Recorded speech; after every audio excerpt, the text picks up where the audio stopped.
If you're going to do something, do it right the first time, because having to go back and redo it is time and money, and it's disappointment. It is a reflection of your reputation as a personal thing, that it should be a pride that you walk out honest day's work for honest day's pay. And we are back with another episode of the Julius Files. I am your host, Jason Julius, and this is the water cooler for small business, and today is a water cooler talk. We'll label this one timing and opportunity. I want to get right into it. This was opportunity happens at the, I don't know, for some people, the most inopportune time. For some others, for the most opportune time. What I'm getting at is that so many things are about timing and being in the right place at the right time. That said, I have I don't know if I want to call it a weakness, because I end up setting myself up for disappointment.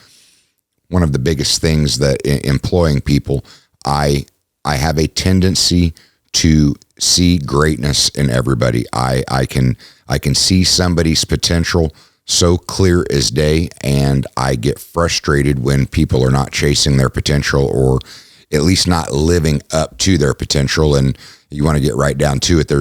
The difference is that if you are living up to your potential, then you are telling yourself that your potential is limited. And if you are chasing your potential, then you understand that your potential is limitless. But like happens so often in so many people, you are your own worst enemy. And not only do you limit yourself, you never actually get up to that limit in general. What I'm talking about today, I really want to clarify that this is a tool that I have used many times, or a process that I've used to raise somebody's performance. And I am speaking for saying that the process that I'm about ready to spell out applies to my operations in the food and beverage industry. If you will listen to what I'm saying, then maybe you can pull pieces out of it and see how it might actually fit into your employees, or how it would apply to your industry. Because I'm not saying that I would necessarily use this process to try and elevate somebody's performance in my web development company or in my screen printing and embroidery business. This has been more of in the food and beverage industry, you have rather high turnover. So the likelihood that you are going to keep somebody inside of your operation for a year or longer is slim. Now, I will say that, when I created Coffee Junkies when I go back to that in particular story, for the first 8 years, I ran a 25% turnover rate year over year. And I blew the records or the standards away, because you're talking about, just as Coffee Junkies, that 75% of the people that started the year with me ended the year with me, as opposed to somebody like McDonald's, where they had a 400% turnover rate. So, they could hire 4 people and none of them were there at the end of the year. When I created Pizza Junkies and incorporated the two together, it did slide back. My payroll lady noticed when I created Pizza Junkies that retention had slid to the point where 50% of the people that had started with me actually ended the year with me. I've always prided myself on taking care of people, on caring enough to actually have good conversations with them, and giving them as many reasons as I could, well beyond just their compensation rate, to actually stay inside of the program. One, because I've been very clear. As the founder of Coffee Junkies and Pizza Junkies, the business was inspired due to the loss of my son. I believe that I'm building a cool brand, and I have not been very bashful in telling anybody and everybody that would listen the vision that I have for the brands themselves, and that I believe that their potential is multi-billions of dollars. And I believe Coffee Junkies and Pizza Junkies are on the cusp of becoming national brands and recognized nationally. So a vision like that allows a lot of people to see their own visions in life and how they can fit in that, albeit in the food and beverage industry. Not everybody wants to to envision themselves inside of a growing food and beverage business. But I digress. So when we start talking about timing and opportunities, I mean, like I had one employee came to me, the guy's name's John, and due to timing and opportunity, not only was he able to progress in positions, he was able to progress in pay within a couple month period because an opportunity presented itself and he rose to the occasion. And by me seeing that he was hungry and willing to rise to the occasion, it opened up more permanent opportunities for him.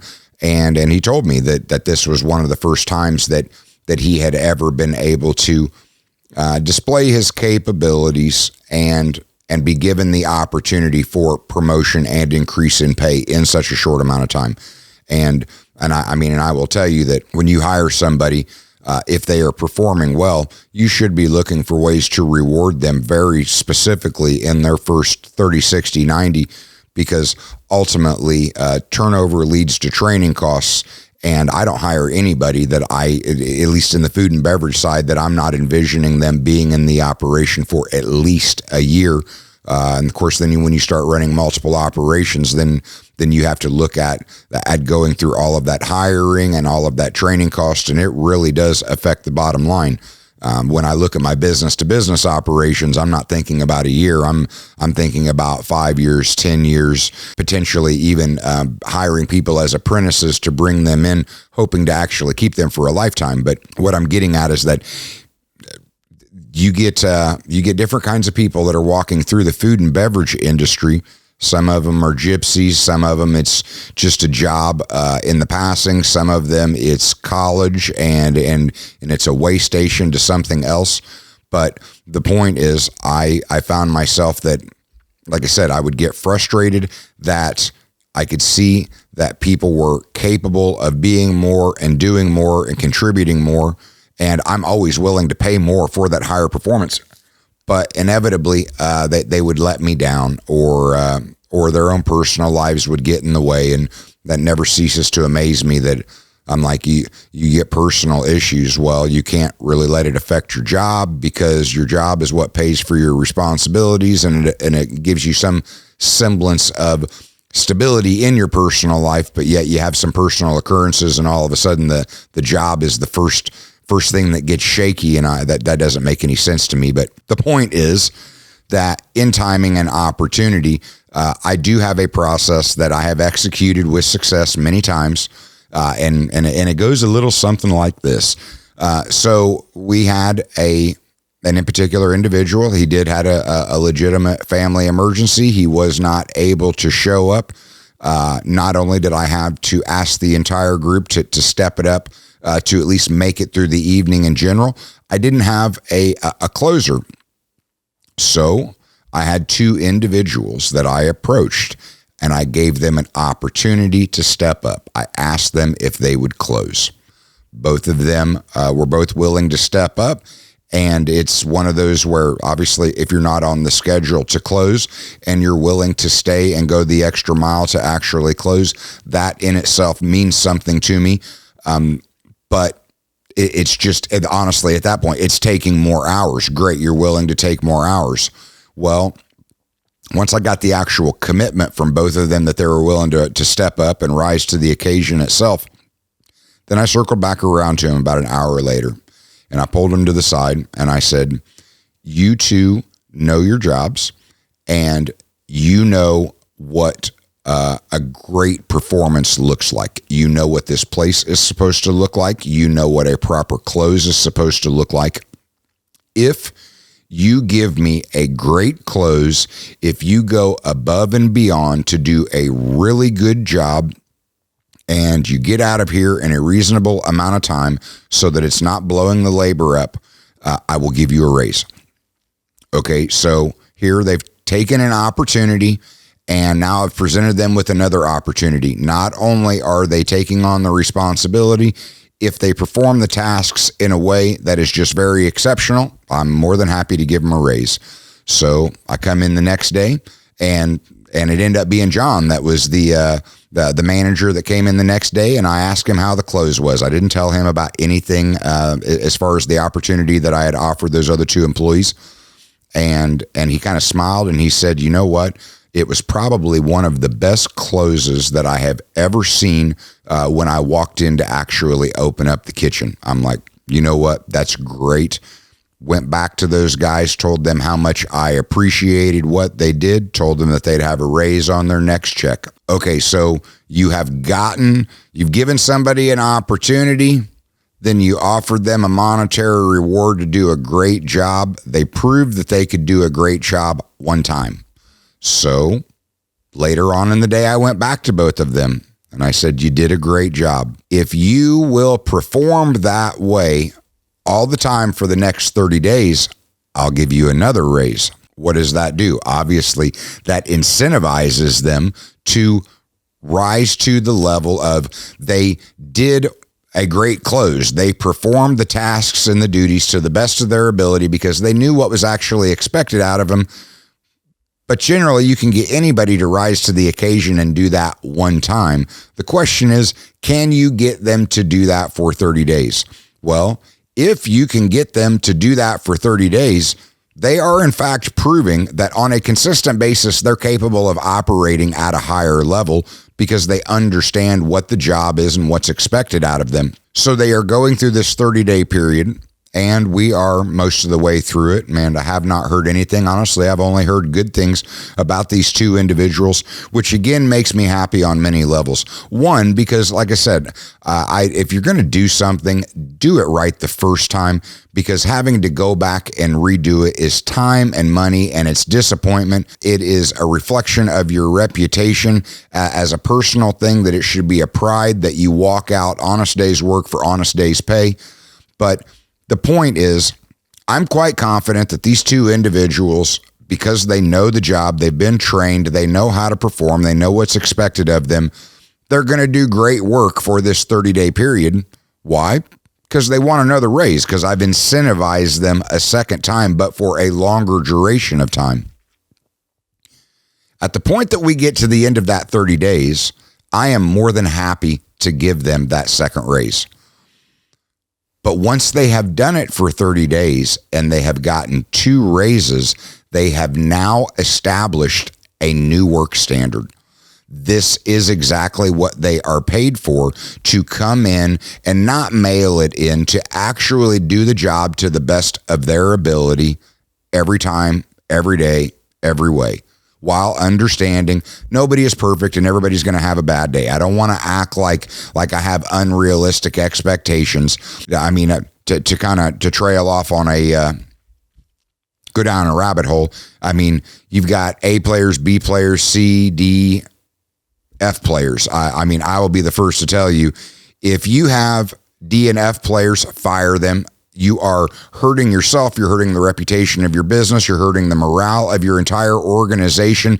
They are literally dragging you down. If you have screwed up and hired D and F players, fire them. Get them gone. If you have a C player, you have to find a way to motivate them or get them gone. Like, if you're going to compete in business, and as a small business, you're competing with big business, and big business has money, and because they have money, they can throw twice as many people at something as you can. If you find that you've hired a C player, you either have to get them to elevate their game to become an A or a B player, or they have to know that they're on the chopping block and that you're out there looking for other A and B players. The point is, what I'm talking about is a system to elevate B players to A players, because if you look at the bigger picture of how it affects you and how it affects them, you want to pay your people more, because if you can get them to elevate their game, it will mean less labor. Would you rather have more people on the clock paying them less money to accomplish a task, or less people on the clock paying them more money to accomplish a task? I am here to tell you, you would rather have less people on the clock paying them more money to accomplish a task, because it's about the environment. It's about the work itself. And if you have less people in there that you are paying better and they are all working as a team and doing their job to the best of their ability, then you have a solid, healthy culture. You have a team of people that are functioning together and they are all collectively able to rise to the challenge to actually get the job done. Is that possible to perform that process, to get people to rise to the occasion or to elevate their overall game in every industry? Well, I don't know. I'm in several industries. What I have found that it works best is that it does work best in service industries, and in my case, in the food and beverage industry.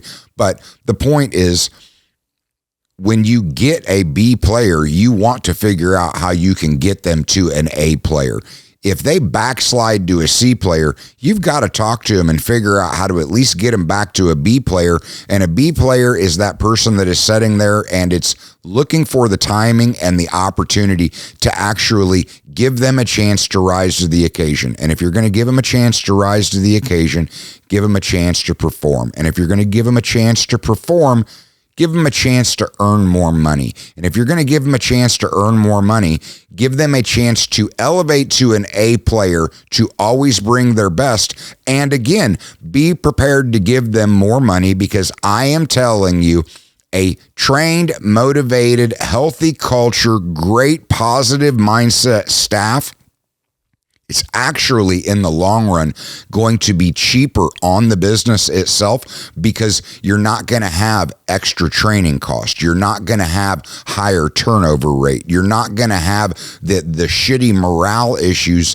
that come with trying to operate a business off of C and D players. I would hope we could all agree that if you have an F player, like, you were dumb for hiring them, so smack yourself upside the head and fire them and move on, because they are not doing anything to help you.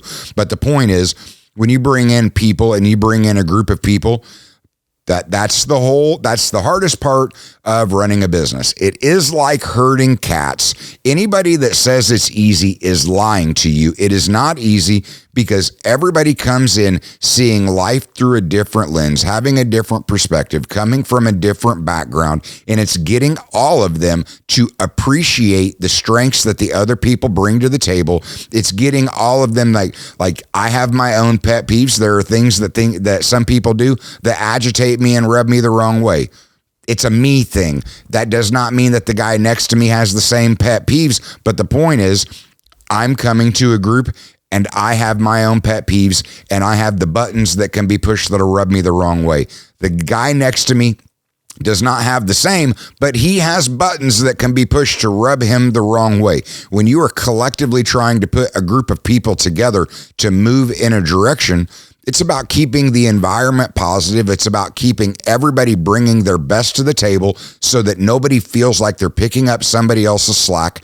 And that is a challenge, because it is not just you accomplish it one day and, hey, you're a leader, you got everybody to rise to the occasion and deliver a good performance one day. No, if you're in business, this is a 365-day task, year in and year out, because you are not successful in business if you cannot produce a consistent result for an extended amount of time. How do you do that? Well, you have to be able to get people to see their own potential and rise to the occasion, and be willing to communicate with them, compensate, inspire, and work with in a way that gets them to bring their best to the table individually, and then move on to the task of collectively getting all of them to work with each other. Because again, like I'm speaking from the food and beverage side of it, but we have, we go throughout the course of the day where we do multiple $100s per hour. Well, when we are in the morning coffee business, we're doing many hundreds of dollars per hour. When we work into the evening and into the pizza business, the pizza side of the operation, now we're having multiple hours where we're doing thousands of dollars per hour.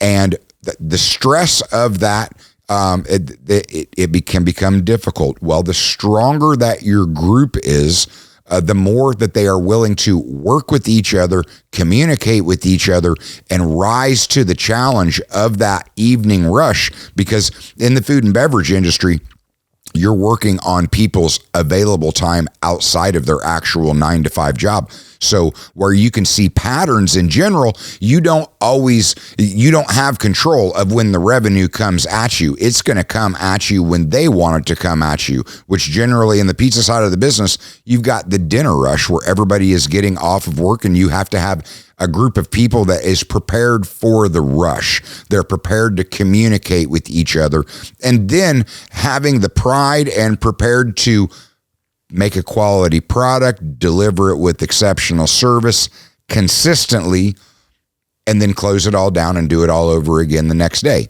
Okay, that's what most people do not understand about entrepreneurship, is that everybody will think, they close their eyes and they think likely, I think anybody is capable of having a great day. Even as a leader, you're capable of having a great day. But when you think about going into business, it's not about having one great day. It's about having a great day every day, because you have to be able to perform consistently for an extended amount of time in order to build anything in business. Scaling a business of any kind has to do with team building and being able to scale people and what they can collectively accomplish themselves. Because no one person can produce $1,000 hour in the food and beverage industry.